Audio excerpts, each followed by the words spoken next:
এটা ছিল রাজার আম্মার রুম। রাজা না আম্মার নাম ছিল বিদ্যাময়ী, যে ময়মনসিংহ বিদ্যাময়ী বালিকা উচ্চ বিদ্যালয়, তার মার নাম অনুসারে এটাও ছিল দোতলা কাঠের।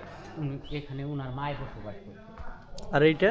আর এটা হইলো হাওয়া ভবন, বা এটা রানী মহল বলে। ওই সময় কোনো কারেন্ট ছিল না, এটা এমনভাবে বানানো হয়েছিল যে শীতের মধ্যে গরম, গরমের মধ্যে শীত লাগতো। এটা ছিল দোতলা কাঠের, অনেকটা এসির মতো। এসির মতো। হ্যাঁ, এসির মতো। এখানে শুধু রাজ পরিবার এবং তার লোকজন, তার ফ্যামিলির লোকজনরাই থাকতো। আর এই কানিদা ছিল সিঁড়ি দোতলায়। এটা আর ওই ভিতরে যে রুমগুলা, ওগুলা ছিল রান্নার।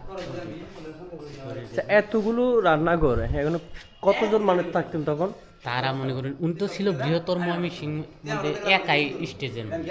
ওই সময় মানে অনেক জমিদার ছিল, উনারে ট্যাক্স দিত। উনি ছিল মহারাজ, হেড সবাই, মানে লোকজনের কোনো অভাব ছিল না তার।